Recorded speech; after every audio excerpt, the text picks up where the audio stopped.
Baik, selamat siang. Perkenalkan, nama aku Esther Rasyana Nenggolan dari NIM 12S24050.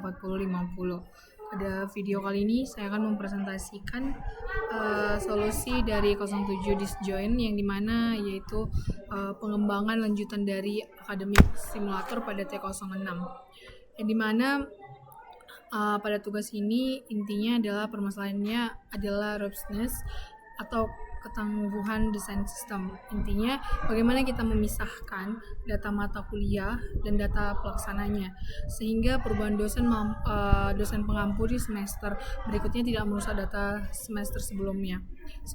Untuk masuk ke dalam pemecahan masalahnya, kita membaca readme terlebih dahulu. Saya akan membaca. Yang pertama itu ada rethinking, yang dimana bila diperhatikan terdapat sebuah persoalan dari studi kasus akademik simulator, yakni robustness yang seperti saya katakan sebelumnya.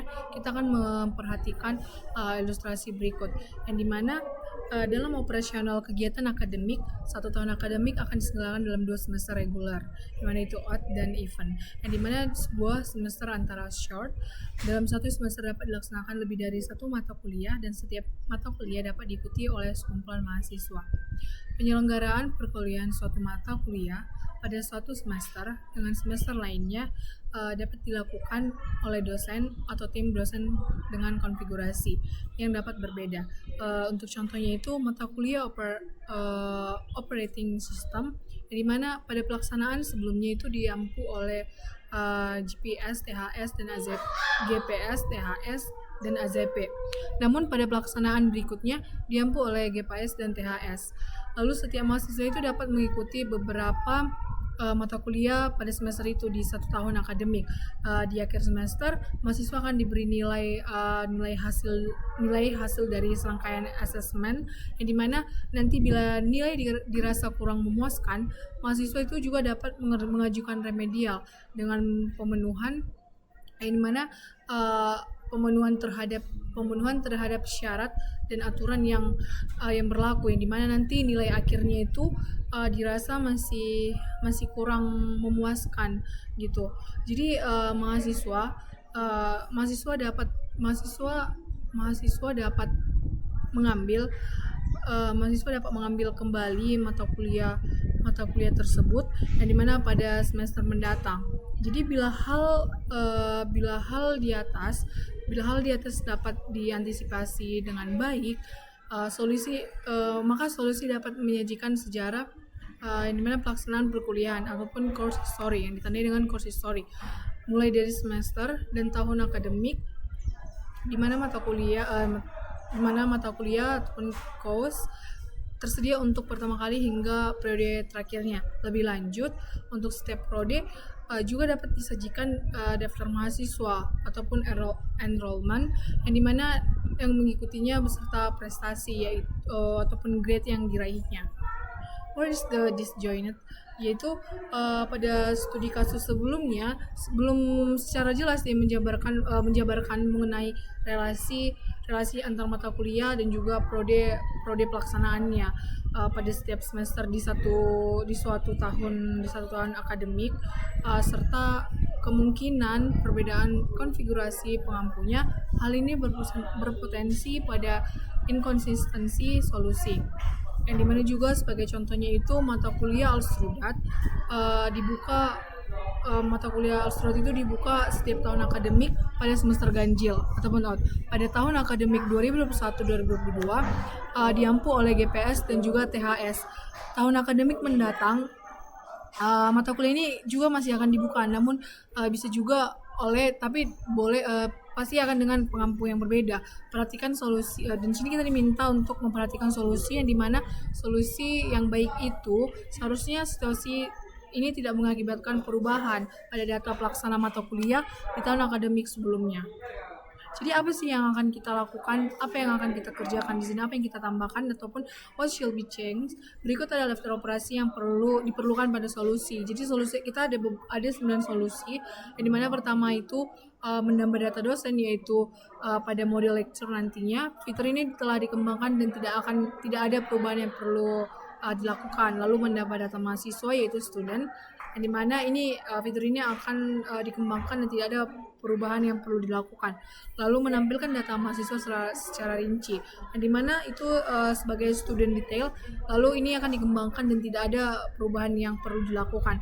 Lalu menambah data mata kuliah ataupun course ya, model di course. Fitur ini juga dikembangkan, namun perlu dilakukan perubahan, yakni dengan tidak menyertakan tahun akademik, semester pelaksanaan serta dosen pengampu.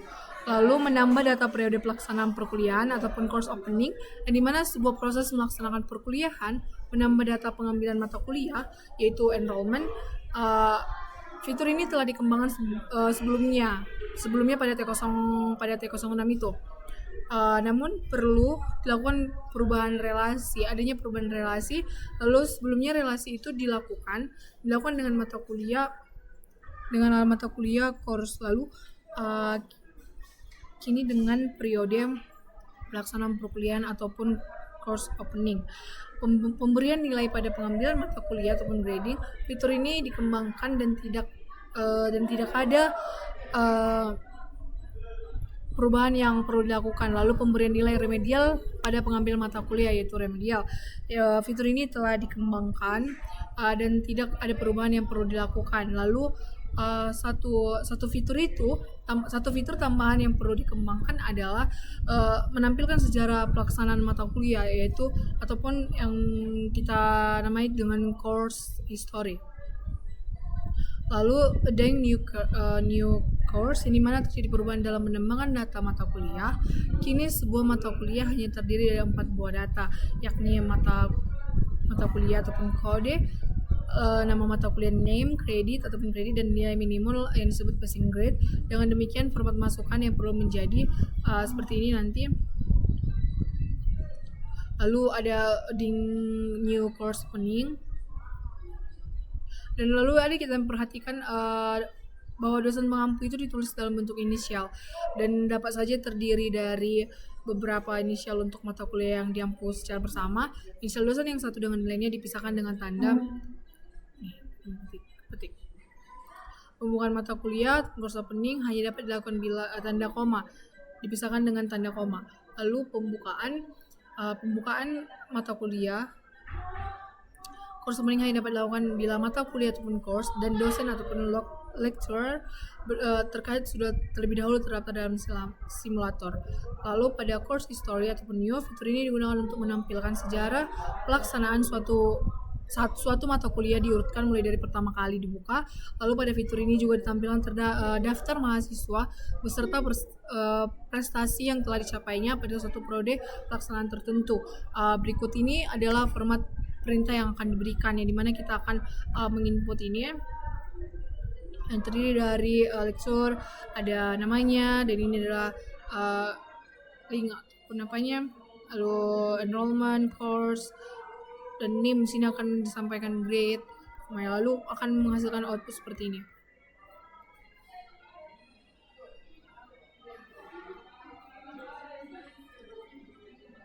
Lalu silakan untuk menganalisis output di atas untuk menemukan perubahan-perubahan format color dan solusinya. Kita di sini ada, karena kita tidak berpair itu sendiri. Lalu di sini ada kita video presentasi, dan sekarang kita akan masuk kepada pengembangan solusinya, yang dimana itu yang pertama itu adalah model, yang dimana model itu ada tadi seperti sebelumnya yang saya sebut di sini kan ada beberapa model gitu disuruh solusinya. Yang itu pertama ada course opening, enrollment, lecture, person, dan juga student. Yang dimana yang pertama itu adalah person Java, yang dimana kita mulai dari fondasi yaitu bentuk kelas, yang dimana bentuk kelas person, yang dimana ini adalah superkelas abstrak yang diwariskan oleh student dan juga si lecturer, yang dimana ia hanya menyimpan 2 atribut umum yaitu name dan juga prodi, yang dimana alasannya sederhana. Kedua entitas ini sama-sama punya nama dan program studi. Jadi kita tidak hindari duplikasi dengan menempatkannya di sini. Lalu pada lecture.java, yang mana lecture extend ini untuk dosen, yang dimana person ini lalu menambahkan 3 atribut spesifik dosen, yang dimana itu NIDN, initial, dan juga email.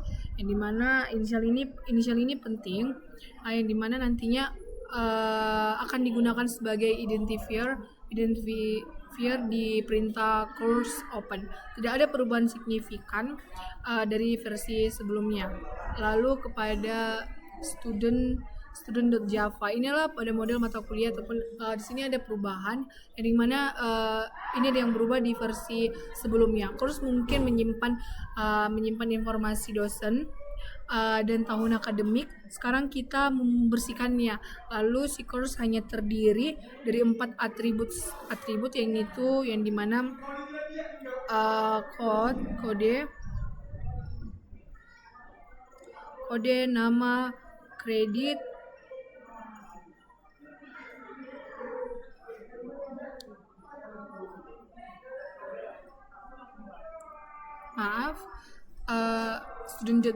maaf aku salah memperjelaskan. Dimana di sini student.java itu adalah sebagai mahasiswa, model mahasiswa sama seperti si lecturer.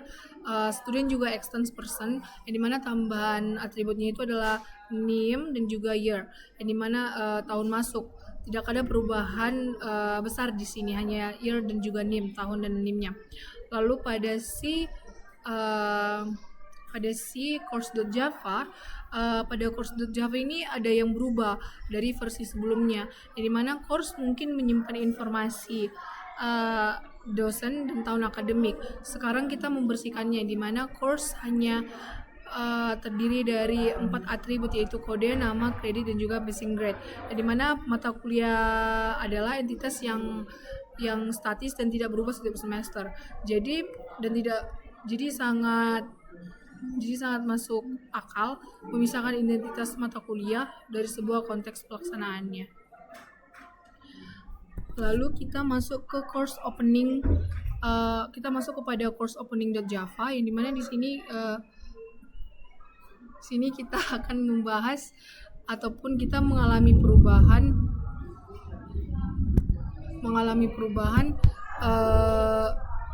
ataupun inilah solusi kita. Ini adalah inti dari solusi kita, yang dimana course opening.java ini adalah kelas baru yang kita buat, yang dimana mempresentasikan satu periode pelaksanaan sebuah mata kuliah. Atributnya referensi ke objek course, academic year, dan juga semester, dan juga lectures, yang dimana daftar dosen pengampu. Lalu kenapa ini sangat penting? Karena dengan pendekatan ini, kalau dosen pengampu mata kuliah berubah di semester berikutnya, kita tinggal buat objek si course opening baru. Lalu data tinggal buat objek course opening lama dan tidak tersentuh sama sekali. Lalu ini menyelesaikan masalah disjoint yang disebutkan pada soal ataupun readme yang tadi. Ada juga method helper. Yang dimana get format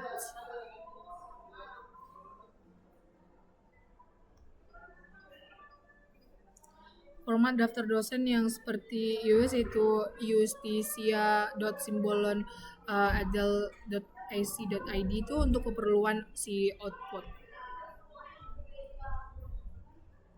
Lalu kita masuk pada penerapan solusinya, yang itu belum kita masuk kepada enrollment.java, yang dimana ini juga mempresentasikan satu mahasiswa yang mengambil satu nama mata kuliah pada satu periode tertentu. Atributnya itu semester,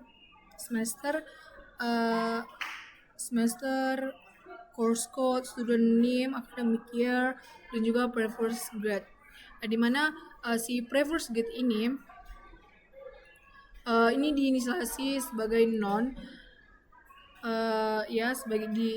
diinisialisasi sebagai non nantinya, dan belum pernah. Ini artinya non ini preferred grade diinisialisasi dengan non secara default, berarti tidak ada nilai remedial yang ada di pada baris ke-23 ini. Makanya dia disebut dengan non. Lalu kita masuk kepada penerapan solusinya yang itu di driver 1.java yang dimana driver ini adalah pusat solusi dari si beberapa model itu ataupun pusat kendali. Ia membaca input baris per baris, memisahkan perintah berdasarkan tanda pagar, lalu menjalankan logika yang sesuai.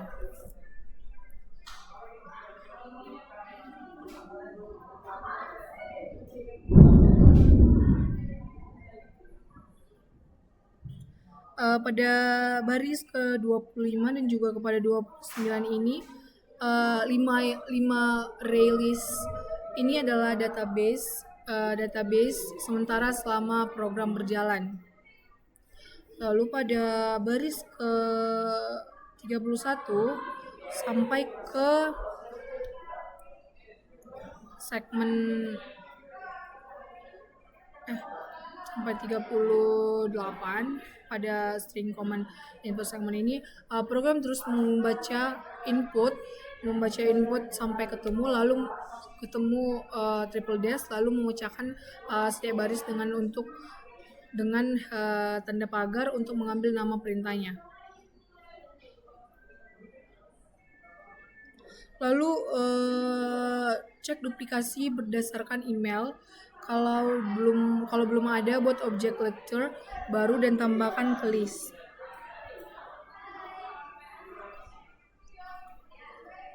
Baru pada 5 baris ke ini sampai ke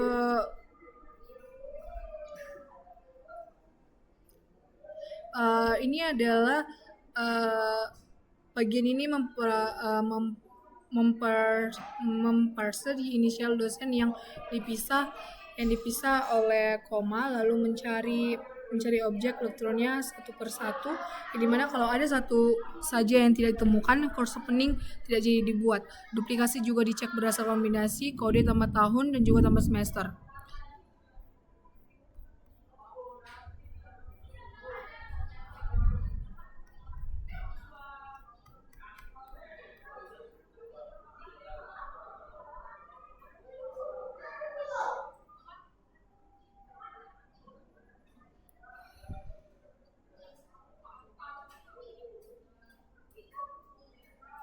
Lalu sekarang enrollment divalidasi terhadap course opening, di mana bukan langsung ke course, tapi kalau periode pelaksanaannya belum dibuka, ini akan langsung ditolak. Lalu Chori Story yang dimana itu baru pada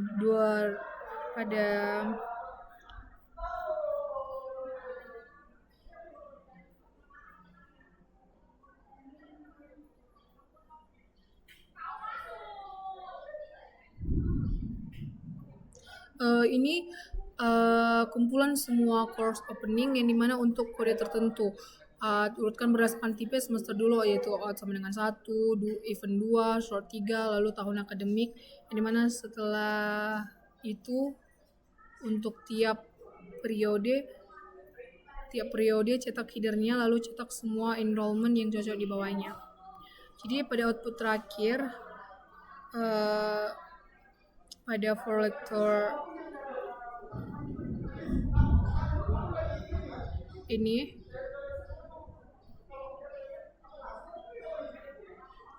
dia itu sebagai setelah loop selesai, semua data dicek sebagai summary akhir, dosen, mata kuliah, mahasiswa, lalu seluruh enrollment beserta nilainya. Jadi untuk apakah sebuah solusi yang dikembangkan itu terjadi atau tidak terjadi gitu kan, kita akan terjadi kita akan membuat ataupun compile terlebih dahulu gitu. Kita masuk ke terminal, lalu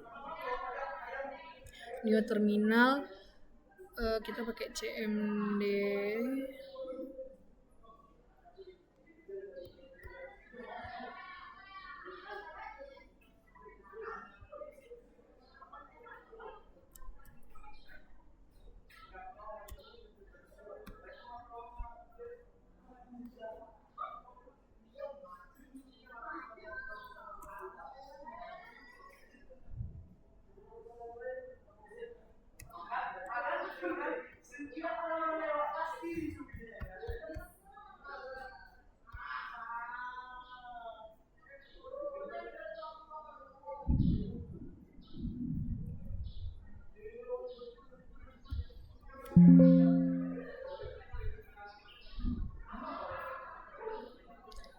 kalau begini semua disalin dia akan menghasilkan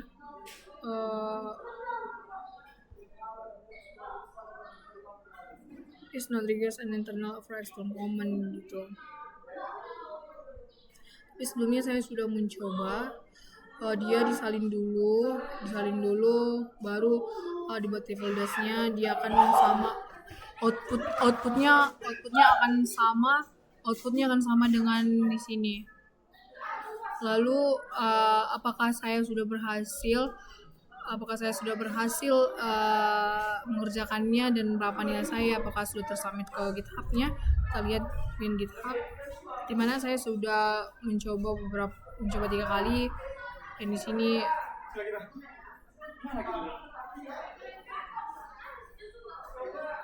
saya udah 4 kali commit.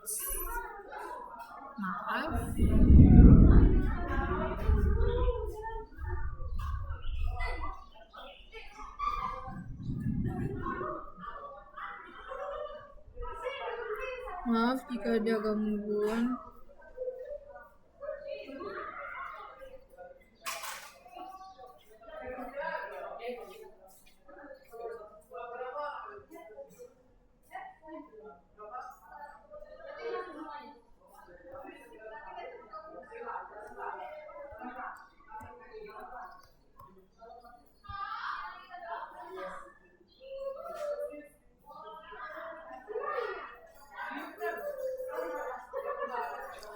Sebelumnya mohon maaf karena ada kendala jaringan, saya tidak bisa menunjukkan, tapi saya sudah mengkomit sebanyak 4 kali dan mendapatkan nilai 100. Jadi sekian hasil dari presentasi saya.